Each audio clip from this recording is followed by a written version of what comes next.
आप सभी को राम राम। मैं दीपक कुमार आप सभी का स्वागत करता हूं द आदर्श डायलॉग में। दोस्तों, आप सभी से निवेदन है कि वीडियो को देखिए, लाइक कीजिए, शेयर कीजिए और चैनल को सब्सक्राइब कीजिए।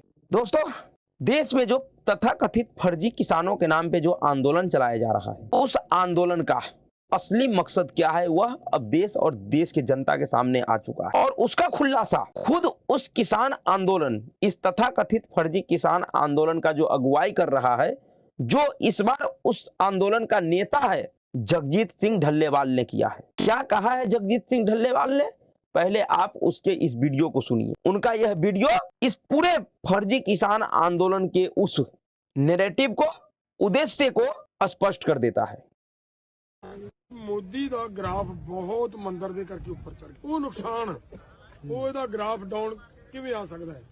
ਮੈਂ ਬਹੁਤ ਵਾਰੀ ਜਦੋਂ ਮੈਂ ਪਿੰਡਾਂ ਦੇ ਵਿੱਚ ਤਿਆਰੀਆਂ ਕਰਾਉਂਦਾ ਫਿਰਦਾ ਸੀ, ਬਹੁਤ ਵਾਰੀ ਲੋਕਾਂ ਨੂੰ ਇਹ ਕਹਿੰਦਾ ਸੀ ਕਿ ਮੌਕਾ ਬੜਾ ਥੋੜਾ ਹੈ, ਗ੍ਰਾਫ ਉਹਦਾ ਬੜਾ ਉੱਚਾ ਚੜਿਆ।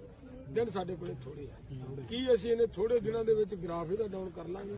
ਮੋਦੀ ਦਾ ਗ੍ਰਾਫ ਬਹੁਤ ਮੰਦਰ ਦੇ ਕਰਕੇ ਉੱਪਰ ਚੜ ਗਿਆ। ਉਹ ਨੁਕਸਾਨ यानी कि ये जो किसानों के नाम पे जो ये तथाकथित फर्जी आंदोलन चल रहा है, इस आंदोलन का मकसद सिर्फ और सिर्फ नरेंद्र मोदी के उस ग्राफ को नीचा करना है जो राम मंदिर के बाद, राम मंदिर बनने के बाद बढ़ गया है। जी हाँ, इस पूरे आंदोलन का यही मकसद है, किसी भी तरीके से नरेंद्र मोदी के उस ग्राफ को नीचा किया जाए, नरेंद्र मोदी के लोकप्रियता को खत्म किया जाए। यह आश्चर्य की बात है कि नरेंद्र मोदी जी के प्रधानमंत्री के बनने के बाद जितना भी आंदोलन इस देश में हुआ है, चाहे उसका स्वरूप कुछ भी रहा हो, दलितों के नाम पे रहा हो या मुस्लिमों के नाम पे रहा हो या फिर संसद में बने हुए कानूनों के खिलाफ रहा हो या फिर तथाकथित पहलवानों के नाम पे रहा हो, आंदोलन का स्वरूप बेशक ही अलग अलग रहा, लेकिन मकसद सभी का एक ही रहा, जो मकसद इस बार के इस तथाकथित फर्जी किसान आंदोलन का है, जिसका खुलासा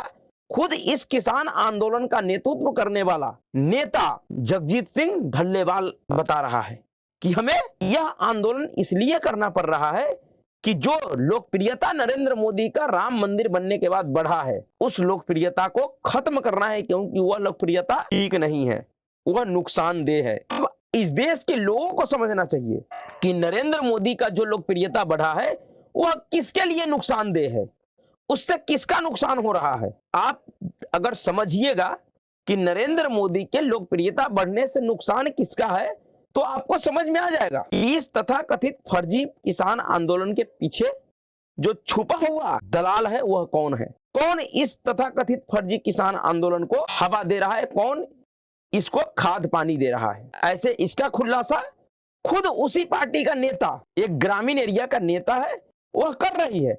आप उसको भी सुनिए तो फिर तो और स्पष्ट हो जाएगा कि इस मोदी के लोकप्रियता से किसको नुकसान है। यह कांग्रेस नेता विद्या रानी का बयान है, सुनिए क्या कह रही हैं।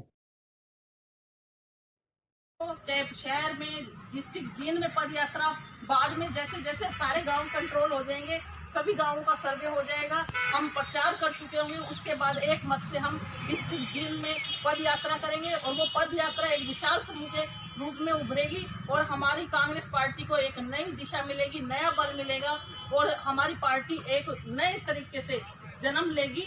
क्योंकि देखो, इस बार जब हम हारे हैं तो हमारा अस्तित्व खत्म ही हो चुका था, लेकिन ये आंदोलन हमें जो मिला है ना, ये 26 तारीख को खत्म हो चुका था, लेकिन किसी न किसी तरह, क्योंकि किसान के इरादे मजबूत थे, ये दोबारा से खड़ा हुआ और इतनी मजबूती से खड़ा हुआ कि इसको आगे चलाना है। किसानों ने तो अपनी किसी तरह की कोई कमी नहीं छोड़ी, हर जगह उन्होंने खाने का, पीने का, हर तरह से जितना उनके बल था वो काम किया। हम तो मैं तो यही कहूंगी कि हर साथी की जितनी भी हिम्मत है, चाहे वो पैसे रुपए से दान कर सकता है, सब्जियों से दान कर सकता है, घी का दान कर सकता है, जैसे शराब का भी कर सकते हैं, सारी तरह से मैं कहती हूँ जिस तरह से जिसका जो भी सहयोग बनता है करे और इस आंदोलन को बढ़ाएं। ये आंदोलन केवल एक किसान का नहीं है, ये हमारा सबका है और इसका फर्क हम सब पर पड़ेगा हमारा। जी हाँ, यह स्पष्ट तौर पे कह रही है कि यह आंदोलन हमारे अस्तित्व बचाने का है। तो और यही कारण है कि वह राहुल गांधी, वह कांग्रेस पार्टी इन आंदोलनकारियों की उस मांग को इस बार इतनी जल्दी मान गई है। इस बार राहुल गांधी ने इतनी आसानी से उसको उस मांग पूरा करने का ऐलान कर दिया है कि अगर हमारा सरकार बना तो हम किसानों को एमएसपी कानून का गारंटी देंगे। जबकि यह जो एमएसपी का मसला है यह 2006 से चल रहा है इस देश में। स्वामीनाथन आयोग, जिस आयोग का बात किया जा रहा है, इस आयोग का रिपोर्ट 2006 में केंद्र सरकार को मिल चुका था और उस समय केंद्र में कांग्रेस पार्टी की सरकार थी, super prime minister Sonia Gandhi थी और उस मनमोहनी सरकार ने स्वामीनाथन आयोग की रिपोर्ट को मानने से ही इनकार कर दिया था। 2006 से 2014 8 साल तक कांग्रेस पार्टी का सरकार था इस देश में। 8 सालों में कांग्रेस पार्टी ने कभी भी स्वामीनाथन आयोग के उस रिपोर्ट को देखा भी नहीं। लेकिन क्योंकि अब कांग्रेस पार्टी के अस्तित्व में खतरा है, और खतरा किससे है? नरेंद्र मोदी जी के बढ़े हुए लोकप्रियता से।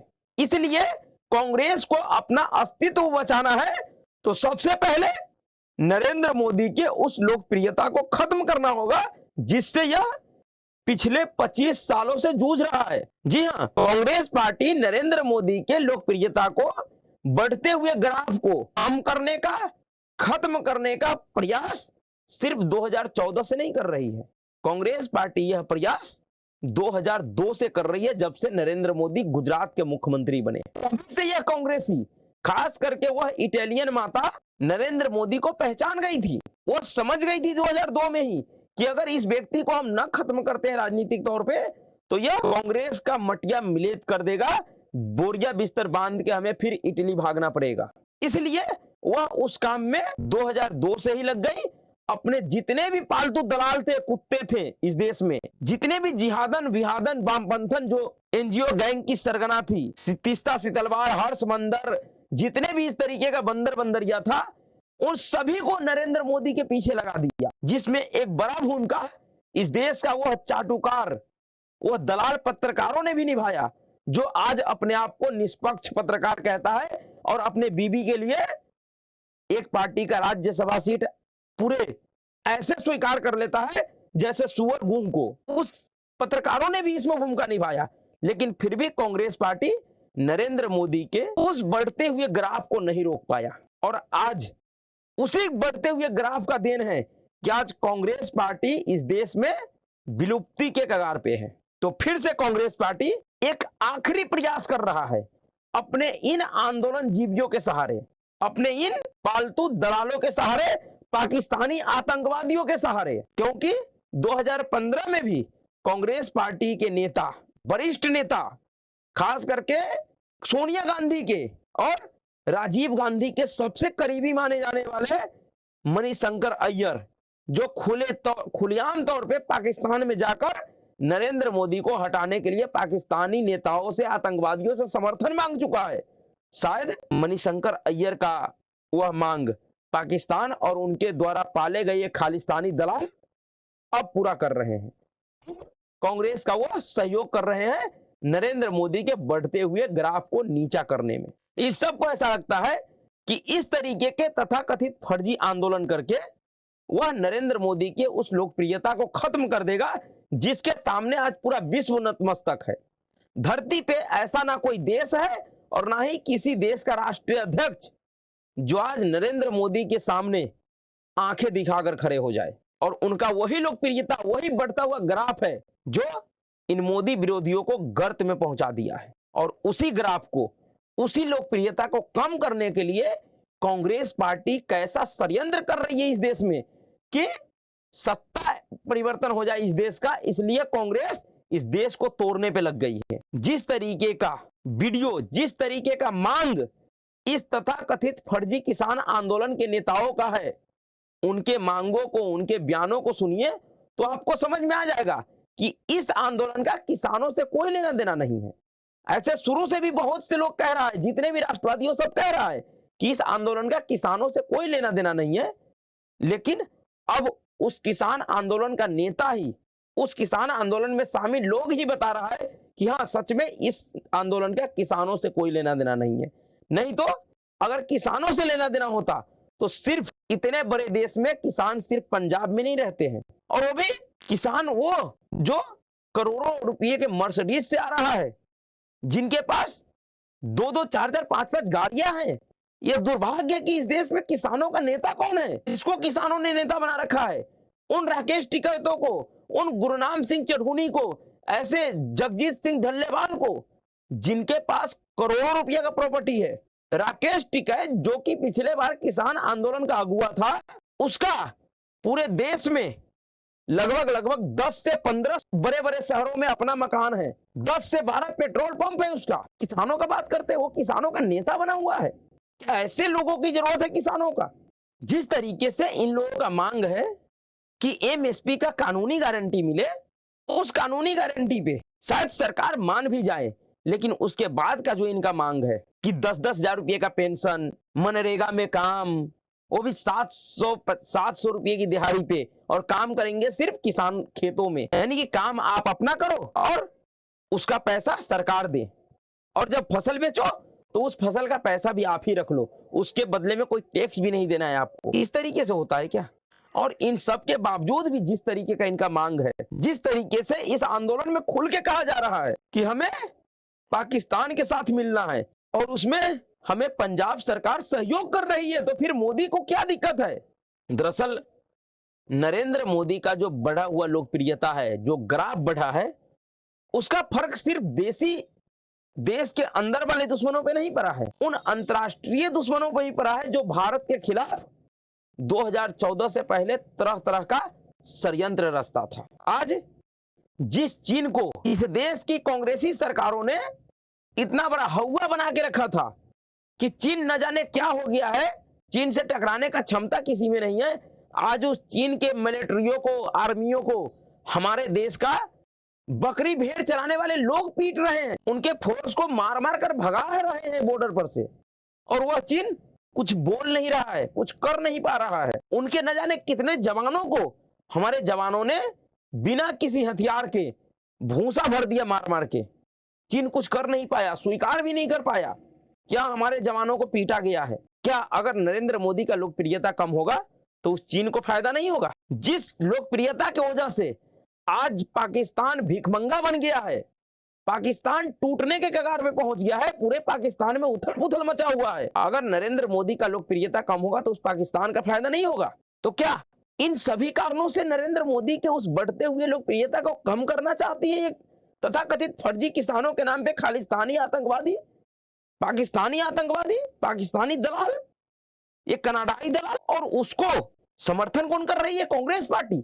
जिस तरीके से आज देश के सामने समस्या खड़ा है और उसको देश के विपक्षी पार्टियों का समर्थन मिल रहा है, अगर भारतीय जनता पार्टी, जनसंघ अगर इस तरीके का घृणित राजनीति करता और 1980-81 के दौर में अगर जनरल सिंह भिंडरावाले का अगर समर्थन करता, जिस तरीके से आज कांग्रेस खुलकर खालिस्तानी आतंकवादियों का समर्थन करता है, अगर उस समय भारतीय जनता पार्टी और जनसंघ या इस देश का विपक्ष जनरल सिंह भिंडरावाले का अगर समर्थन करता है, तो न जाने इस देश में भारतीय जनता पार्टी कब को सरकार बना लिया होता। उसको सरकार बनाने के लिए 2014 का इंतजार नहीं करना पड़ता, वह पहले भी सरकार बना सकता था। लेकिन पहले का विपक्ष देश हित को पहले रखता था, दल हित को बाद में। लेकिन दुर्भाग्य है कि इस समय हार से हताश और निराश मोदी विरोधी दल नेता अपने अंतर्राष्ट्रीय षड्यंत्रकारियों के षड्यंत्र में फंस के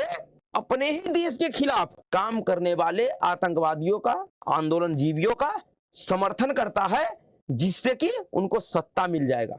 यानी सत्ता के लिए कांग्रेस को खालिस्तान भी मंजूर है। जिस तरीके से इस आंदोलन में खुलेआम इसी आंदोलन में शामिल होने वाले लोग खालिस्तान का मांग कर रहा है, कह रहा है कि हम पाकिस्तान के साथ मिल जाएंगे।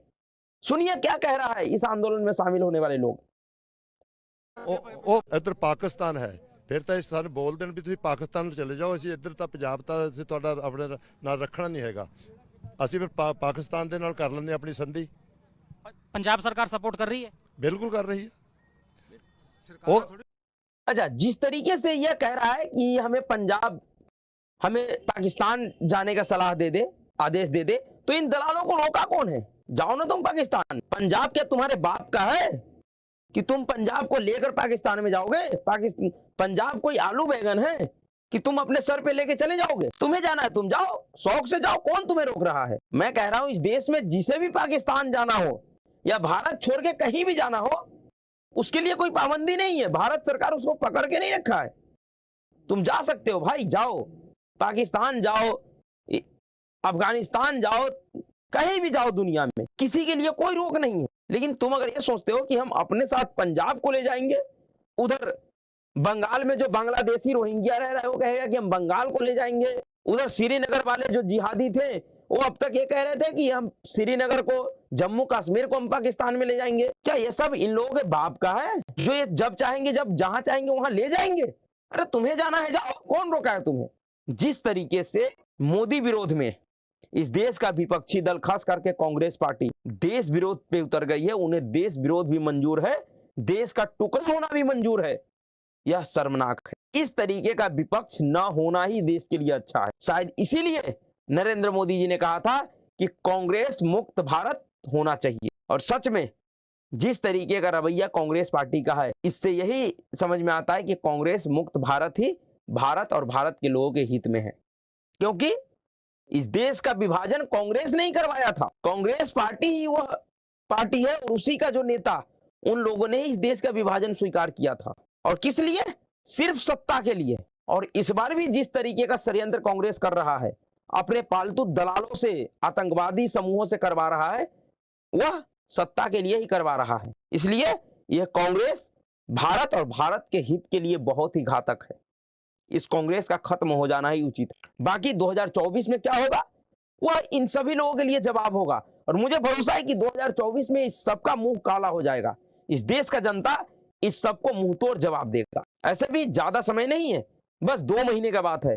2 महीने के बाद तीसरा महीना आते आते इन सभी दलालों को जवाब मिल जाएगा, इस देश का जनता जवाब दे देगा। तो अभी के लिए इतना ही। अगर आपको वीडियो अच्छा लगा तो वीडियो को लाइक कीजिएगा, शेयर कीजिएगा और चैनल को सब्सक्राइब कीजिएगा। नमस्कार।